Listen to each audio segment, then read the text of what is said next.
짭짤하고 고소한 맛으로 입맛을 자극하는 기름진 음식들은 나도 모르는 사이 신장을 공격하여 신장병을 유발한다. 한국인은 세계 기준의 약 3배에 달하는 나트륨을 평균적으로 섭취하기에 문제가 된다. 우리나라 음식은 대체로 뜨거운 음식이 많기에 짠맛을 상대적으로 덜 느끼게 된다. 또한 우리나라 젓갈류들의 염장식품들은 이미 염분이 세포내로 들어가 있는 상태이기에 느껴지는 짠맛의 정도보다 염분의 섭취 정도가 더 심하다. 고지방, 고단백, 고칼로리에 절여진 식습관으로 현대인들의 신장은 병들어가고 있다.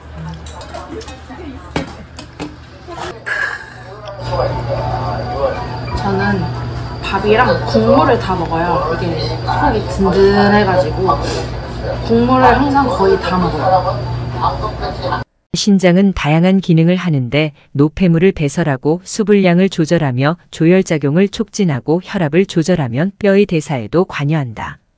사구체라는 모세혈관이 뭉친 필터를 통해 혈액 속 각종 노폐물이 걸러지고 필요한 물질은 다시 혈액 안으로 들어가게 된다. 신장이 혈액 속 노폐물을 제대로 거르지 못하면 다양한 합병증이 나타난다. 혈압이 갑자기 상승하거나 빈혈이 생기거나 골다공증이 생길 수 있고 소변에도 이상이 생긴다. 하지만 사람들은 질환이 완성화되기 전까지 대부분 증상을 느끼지 못해 질환이 상당히 진행한 이후에 진단되는 경우가 많습니다.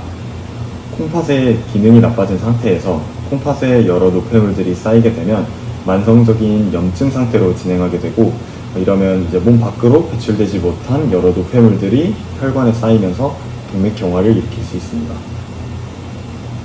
최근 MZ세대의 고혈압 발병률은 늘고 있지만 젊은 환자들은 고혈압이라는 것을 인지하고 치료하는 비율이 낮은 편이다. 흔히 고혈압이라고 하면 심혈관계 질환을 떠올리기 쉽지만 고혈압은 신장 기능에도 영향을 미친다. 고혈압이 있는 경우 사구체의 모세혈관이 높은 압력을 받게 되고 이에 따라 혈관벽이 두꺼워지면서 신장 내 혈관이 파괴가 됩니다. 신장이 혈압을 조절하는 중요한 역할을 하기 때문에 신장병 환자의 70에서 80% 정도는 고혈압을 동반하게 됩니다. 당뇨도 신장에 영향을 미칠 수 있다. 당뇨에 의해 혈액 내에 고농도의 포도당이 흐르면 대사성 부산물들이 쌓이게 되고 이런 노폐물로 인해 사구체 속 모세혈관들이 굳게 된다. 이로 인해 신장의 필터로서의 기능을 잃게 되면서 투석이 필요한 지경에 이르게 되는 것이다. 운동 보조식품으로 섭취하는 단백질 보충제와 크레아틴 과다한 단백질 섭취는 체내에 많은 양의 질소가 쌓이면서 간과 신장 기능의 과부하를 일으킨다. 크레아틴을 함께 복용하는 사람들이 있는데 크레아틴은 신장의 기능을 평가하는 지표 중 하나이기에 검사 전에는 복용을 금해야 한다. 또한 크레아틴을 고용량 복용할 시 급성 신손상이 일어난다는 연구 결과가 있기에 주의가 필요하다. 지나친 나트륨은 갈증을 유발해 수분 섭취를 늘리게 하고 이에 의해 체내 염분과 수분이 증가하면서 심박 출량이 변화되어 혈압이 상승하게 된다. 심장에 과부하는 심장 기능을 저하시키고 고혈압이 지속되어 다시 신장 기능에 안 좋은 영향을 준다. 그렇기에 이를 관리하지 않을 경우 신부전이 올 수 있다. 만약 짠 음식을 섭취한 후 2-3일 정도 하지에 부종이 사라지지 않는 니은다면 신장병을 의심해 볼 수 있다. 술 또한 신장 기능 손상에 매우 중요한 요소이다. 알코올을 주재료로 하는 술은 일반적으로 고혈압과 당뇨에 치명적인 영향을 미치며 이러한 알코올은 신장 그 자체에도 독소로 작용하여 신장의 기능을 저하시킬 수 있다. 직장생활 많이 하니까 하루에 한 병 정도는 먹죠. 사실 신장 기능을 되살리는 특별한 치료약은 없습니다. 만성 콩팥병의 진행을 늦추기 위한 약들이 처방되기도 하지만 이러한 약이 신장을 정상으로 만드는 치료약이라고 말할 수는 없습니다. 그래서 더 악화되지 않게 관리하는 것이 중요합니다. 잘 관리하다 보면 신장 기능이 조금씩 호전되는 경우도 있습니다.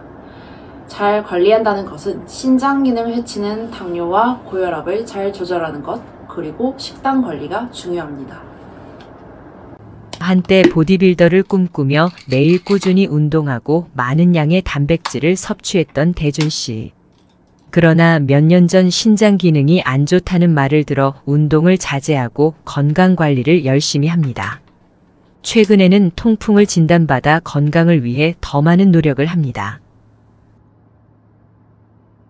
건강해지기 위해 먹는 건강보조식품들 혹은 치료를 위해 먹는 약조차도 신장 기능이 나쁜 사람들에게는 치명적인 독이 될 수가 있습니다. 대표적으로 비스테로이드성 소염 진통제가 있는데요. 대준 씨가 통풍 치료를 위해 복용하고 있었고 관절통이나 근육통 등의 완화를 위해 흔히 쓰이는 약물이지만 신장 기능의 악화를 초래할 수 있기 때문에 신장 기능이 나쁜 사람은 반드시 피해야 하는 약물입니다. 이 외에도 신장 기능을 악화시킬 수 있는 약물로는 다음과 같은 것들이 있는데요. 정말 많고 이름도 어려워서 기억하기 힘들겠죠? 따라서 신장이 안 좋은 환자들은 반드시 약을 복용하기 전에 전문의와 상담 후에 복용하는 것이 가장 중요합니다. 24시간 쉴 새 없이 일을 하며 우리 몸에 혈액 속 노폐물을 걸러주는 콩팥. 20대, 30대의 콩팥이 손상되는 일은 드물지만 한 번 손상될 경우 되돌릴 수 없기 때문에 꾸준히 관심을 가지고 관리해주는 것이 중요하다. 혹시 영상에 나온 안 좋은 습관을 가지고 있지는 않은지 점검해보는 것은 어떨까?